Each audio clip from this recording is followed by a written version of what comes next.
دشمنی احمد پہ شدت کیجئے۔ الحمدللہ نحمده ونستعینه ونستغفره ونؤمن به ونتوکل علیہ ونعوذ باللہ من شرور انفسنا ومن سیئات اعمالنا من يهد الله فلا مضل له ومن يضلل فلا هادي له ونشهد أن لا إله إلا الله وحده لا شريك له ونشهد أن سيدنا ومولانا محمدا عبده ورسوله بالهدى ودين الحق أرسله صلى الله تبارك وتعالى عليه وعلى آله وصحبه أجمعين وبارك وسلم أبدا. أما بعد فأعوذ بالله من الشيطان الرجيم. يا أيها الذين آمنوا اتقوا الله وكونوا مع الصادقين. صدق الله مولانا العلي العظيم وبلغنا رسوله النبي الكريم الأمين المكين ونحن على ذلك لمن الشاهدين والشاكرين والحمد لله رب العالمين. غوث اعظم بمن بے سر و ساما مدد قبلہ ایدی مدد کعبہ ایما مدد انتظار کرم تست منی عینی را اے خدا جیو خدا بینو خدا داں مدد. ان اللہ وملائکتہ یصلون علی النبی یا ایہا الذین آمنوا صلوا علیہ وسلموا تسلیما. اللهم صل على سيدنا ومولانا محمد حافظ الابدان وشفائها وقطب القلوب ودوائها ونور الابصار وضيائها وآله وصحبه الكرام ومن الكريم الغوث الاعظم الافخم الغمام وحزبه وبارك وسلم. وقت بہت کم ہے اور مجھے جو ٹاپک دیا گیا ہے اس ٹاپک پر میں اتنے شارٹ پیریڈ میں جو ہے میں کچھ آپ کے سامنے کو گزار نہیں کر سکتا. مجھ سے کہا گیا کہ حضور سیدنا غوث اعظم رضی اللہ تبارک و تعالی عنہ کے متعلق تمہیں کچھ عرض کرنا ہے.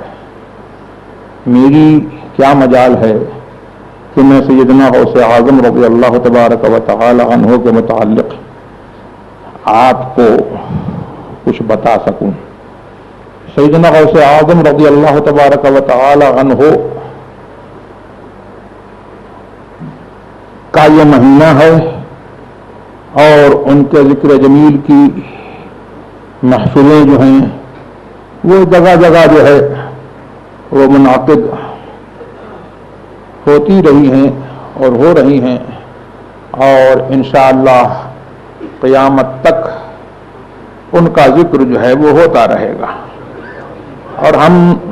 تو اس ذکر کی برکت یہ پاتے ہیں کہ تھوڑی دیر جو ہے ہم ان کا نام لے لیتے ہیں تو ہمارے یہ دنیا کے کاروبار جو ہے وہ انہی کے صدقے میں اور ان کا نام لینے کے صدقے میں جو ہے دنیا کے کاروبار جو ہے وہ چل رہے ہیں. اور یہ ساری دنیا جو ہے وہ انہی اولیاء کرام رضوان اللہ تبارک و تعالی علیہم اجمعین کے تصرفات اور ان کی روحانیت کے طفیل میں جو ہے یہ دنیا جو ہے وہ قائم ہے اور جب تک خدا چاہے گا وہ قائم رہے گی اور ان کے نام لیوا جو ہے وہ رہیں گے قائم رہیں گے. ان کا نام لینے کا جو ہے وہ صحیح فائدہ ان کا کیا مرتبہ ہے اس کے پیچھے اگر ہم پڑھیں گے تو ہم تھک جائیں گے لیکن ہم ان کا مرتبہ جو ہے نہیں پا سکتے. بتانا بڑی بات ہے ہم ان کا مرتبہ پا نہیں سکتے. اور بس اتنا میں آپ کو عرض کر دوں کہ اگر دنیا میں جتنے سمندر ہیں ان کی روشنائی بنا لیجئے اور سارے پیڑ جو ہیں ان کو کاٹ کر کے سب کو قلم بنا لیجئے. اور غوث پاک تو بہت بڑے ہیں. غوث پاک رضی اللہ تبارک و تعالی عنہ سے بہت نیچے اگر کسی اللہ کے ولی کی آپ جو ہے منقبت اور اس کی تعریف جو ہے لکھنے جائیے گا تو یہ سارے ساز و سامان، سمندر اور روشنائیاں اور قلم، یہ سب ختم ہو جائیں گے، لیکن اس ولی کی جو ہے اس کی ولی کا مرتبہ اور اس کی تعریف جو ہے وہ ختم نہیں ہو سکے گی۔ میں نہیں کہتا ہوں، یہ قرآن کریم کا ارشاد ہے، اور قرآن کریم نے جو ہے اپنے حبیب محمد الرسول اللہ صلی اللہ تبارک و تعالی علیہ وسلم سے ارشاد فرمایا کہ تم فرما دو کہ میرا نام لینے والوں کی، جو میرا نام لے کر کے جو ہے کلمۃ اللہ بن گئے، ان کی یہ شان ہے کہ قل لو کان البحر مدادا لکلمات ربی لنفد البحر قبل ان تنفد کلمات ربی ولو جئنا بمثلہ مددا۔ اے محبوب تم فرما دو اگر میرے رب کے کلمات کے لیے یہ سمندر جو ہے روشنائی ہو جائے تو سمندر جو ہے فنا ہو جائے گا، اور اللہ کے کلمات جو ہے وہ فنا نہیں ہوں گے۔ تو یہ تو، اور دیکھو ایک ولی کی شان جو ہے وہ کیا ہے، بخاری شریف کی حدیث ہے کہ اولیائی تحت قبائی لا یعرفہم سوائی، میرے اولیاء جو ہے وہ میری چادر عظمت کے نیچے ڈھکے ہوئے ہیں، میں نے ان کو اپنی عظمت کی چادر اٹھا دی ہے اور ایسا ڈھک دیا ہے کہ میں جانتا ہوں، میرے سوا کوئی نہیں جانتا ہے کہ وہ کیا ہے۔ اور غوث اعظم کو ہم پیر دستگیر کہتے ہیں، سبحان اللہ۔ تو پیر دستگیر جو ہم کہتے ہیں تو ہم ان کی دستگیری جو ہے یہ ایسی چیز نہیں ہے کہ جس کو جو ہے وہ بتایا جائے، جس کا ڈھنڈورا پیٹا جائے۔ وہ دستگیری جو ہے وہ اسپریچولی جو ہے ہر شخص جو ہے ان کی دستگیری اور ان کی جو ہے مطلب کہ حمایت اور ان کی بیکنگ کو جو ہے ہر شخص جو ہے وہ دیکھتا ہے کہ وہ کیسی دستگیری فرماتے ہیں۔ ان کا خود ارشاد ہے کہ یدی علی مریدی کالسماء فی الارض، جس کے ہاتھ میں جو ہے،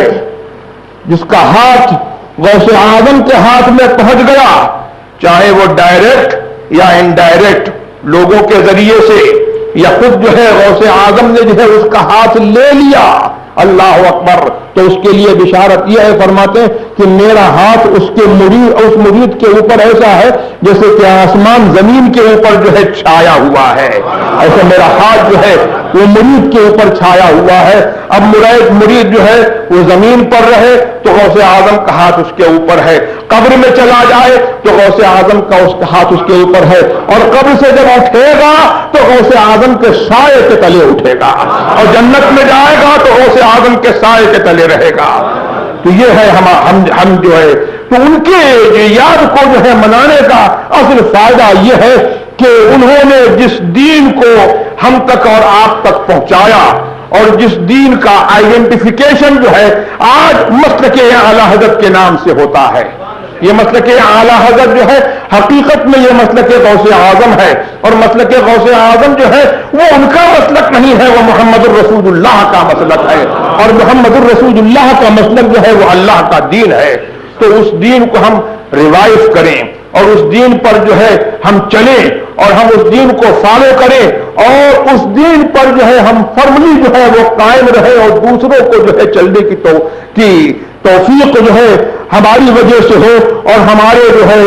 اخلاق سے، ہمارے کردار سے اور ہماری اس فرمنس سے جو ہے ان کو بھی جو ہے صحیح گائیڈنس ملے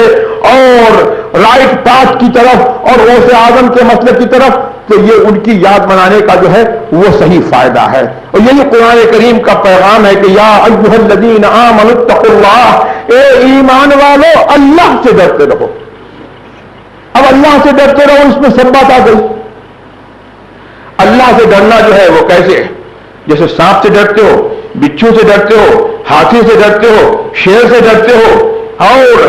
جیسے جو ہے اپنے سامنے جو ہے آپ کا کوئی اینیمی ہے، دشمن ہے، اس سے ڈرتے ہو، توپ سے ڈرتے ہو، بندوق سے ڈرتے ہو، آرٹلری سے ڈرتے ہو، نہیں، اللہ تبارک و تعالی سے ڈرنا جو ہے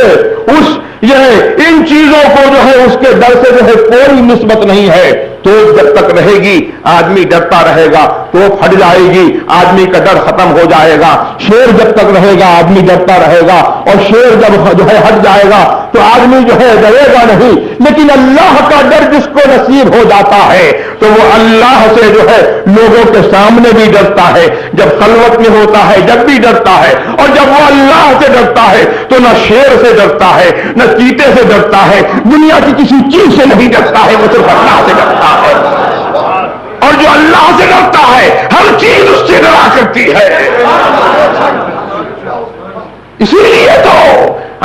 اللہ اکبر ان اولیاء کرام کی اور غوث اعظم جو امام ہیں اولیاء کرام کے، ان کی صفت قرآن کریم نے بتائی، الا ان اولیاء اللہ لا خوف علیہم ولا هم يحزنون۔ جو میرا ولی ہو جاتا ہے اس پر میرا پردہ پڑ جاتا ہے، یہ میری صفت ہے، اللہ کی صفت ہے کہ وہ کسی سے نہیں ڈرتا ہے، رنج سے پاک ہے، خوف سے پاک ہے۔ اب جو میرا ہو جاتا ہے میں اس کے اوپر اپنا جو ہے اپنی صفت کا رنگ ڈال دیتا ہوں، اس صفت کی جب تجلی پڑتی ہے تو اس کو بھی کسی چیز کا خوف نہیں ہوتا ہے، کسی چیز کا۔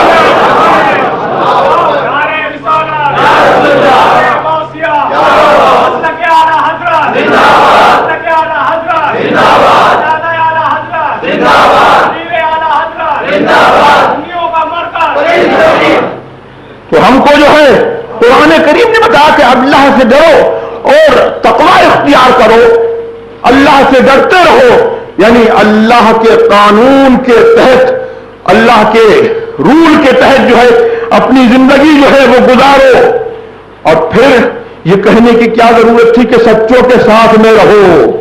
سچوں کے ساتھ میں رہو؟ تو اللہ تبارک و تعالیٰ نے یہ ایک لفظ میں جو ہے اپنا سارا قانون بتا دیا کہ مجھ سے ڈرنا یہ ہے کہ میرے جو فرائض ہیں ان کو جو ہے انجام دو، میرے جو واجبات ہیں ان کو انجام دو، اور میری رسول کی جو سنتیں ہیں، جو اس کی پریکٹسز ہیں، ان کو جو ہے آپ فالو کرو اور ان کے اوپر جو ہے آپ اپنی زندگی جو ہے گزارتے رہو۔ یہ اللہ تبارک و تعالیٰ سے ڈرنا ہے، جب ایسے ہو جاؤ گے تو متقی ہو جاؤ گے۔ لیکن پھر بھی اللہ نے یہ فرمایا کہ سچوں کے ساتھ میں رہو۔ یہ کاہے کے لیے فرمایا؟ اس لیے کہ تم کو معلوم ہو جائے کہ اوریجنل تقوی کیا ہے، اوریجنل پائٹی کیا ہے، تم کو معلوم ہو جائے۔ تم کو اللہ نے ایڈریس کیا ہے، یا ایھا الذین آمنو، اے ایمان والو، اے ایمان والو، تو اوریجنل اسلام کیا ہے تم کو یہ معلوم ہو جائے، اور رائٹ بلیف کیا ہے تم کو یہ معلوم ہو جائے۔ اس لیے تمہاری ذمہ داری یہ ہے کہ تم سچوں کے ساتھ میں رہو، ٹروتفل پیپل کے ساتھ میں رہو، ان کے ساتھ میں رہو گے تم کو ایمان کی ڈیفینیشن معلوم ہوگی، ان کے ساتھ میں رہو گے تو اوریجنل پارٹی کیا ہے وہ تم کو معلوم ہوگا، اور جب ان کے ساتھ میں رہو گے تو تمہارے اندر جو ہے ان کی کوالٹی اور تم کی جو ہے ان کے اور ان کی جو ہے ایٹریبیوٹس جو ہے ان کی صفات جو ہے تمہارے اندر جو ہے متجلی ہوں گی، جلوگر ہوں گی، تو تم ان جیسے ہو جاؤ گے، تم بھی جو ہے اولیاء کرام کے زمرے میں جو ہے وہ شمار کیے جاؤ گے۔ اگرچہ وہ جو ہے حقیقتاً ان جیسے نہیں ہو سکتے ہو، لیکن کچھ تو ان کا جو ہے تم کو جلوہ مل جائے گا۔ اللہ اکبر! تو پھر کیا ہوگا کہ ان کی دستگیری جو ہے وہ تمہارے جو ہے تمہارے کام بنائے گی، دنیا کے کام بنائے گی، اور جب تم کو جو ہے وہ سیدھا رکھے گی تو ساری دنیا جو ہے وہ تمہارے سیدھے ہو جائے، تمہارے لیے سیدھی ہو جائے گی۔ آج دنیا جو ہے وہ ہم سے کیوں ٹیڑھی ہے؟ اس لیے کہ ہم رسول کے اور غوث اعظم کے جو ہے مسلک پر اور ان کے جو ہے ان کے جو دین پر جو ہے ہم سختی سے قائم نہیں ہیں، ہم کچھ ٹیڑھے ہو گئے ہیں تو دنیا جو ہے ہمارے لیے جو ہے ٹیڑھی ہو رہی ہے۔ اگر ہم جو ہے استقامت اختیار کریں، صرف ہم اتنا کر لیں کہ رسول کے مسلک پر آ جائیں، اللہ کے دین پر آ جائیں، اور غوث اعظم کا مسلک جو رسول اللہ کا مسلک ہے اور جو اعلیٰ حضرت کا مسلک ہے اس کو سچے طور پر جو ہے ہم اپنا لیں، تو یہ دنیا جو ہے وہ ہمارے لیے بنائی گئی ہے، کسی اور کے لیے نہیں بنائی گئی ہے۔ ہمارے صدقے میں جو ہے یہ دنیا جو ہے اوروں کو دی گئی ہے، بنا ہے عائش تجمل حسین خان کے لیے، دیا ہے اور کو بھی تا اسے نظر نہ لگے، بنا ہے عائش تجمل حسین خان کے لیے۔ تو تجمل حسین خان سے مراد جو ہے تجمل حسین خان نہیں ہے، کوئی پٹھان کی ذات نہیں ہے، مطلب یہ ہے کہ یہ عائش دنیا کا اور یہ جو ہے دنیا کی نعمتیں جو ہے وہ مسلمانوں کے لیے بنائی گئی ہے، دونوں کو دے دیا گیا ہے تاکہ مسلمانوں کو نظر نہ لگے۔ ہمارا صدقہ جو ہے دوسروں کو دیا جاتا ہے۔ ہم دنیا پر جو ہے بڑھنے کے لیے پیدا نہیں ہوئے ہیں، ہم اس لیے پیدا ہوئے ہیں کہ ہم اس دنیا میں دین کو قائم کریں اور ہمارے دم قدم سے جو ہے یہ دنیا قائم رہے۔ اللہم صلی علی سیدنا ومولانا محمد قاصد الابدان وشفائها وقطب القلوب ودوائها نور الابصار وضیائها وآلہ وصحبہ بارک وسلم۔ یہ چند میں نے کلمات جو ہے آپ کے سامنے کہہ دیے۔ اللہ تبارک و تعالی ہمیں اور آپ کو سب کو مسلک اعلیٰ پر چلنے کی توفیق عطا فرمائے۔ وآخر دعوانا الحمدللہ رب العالمین۔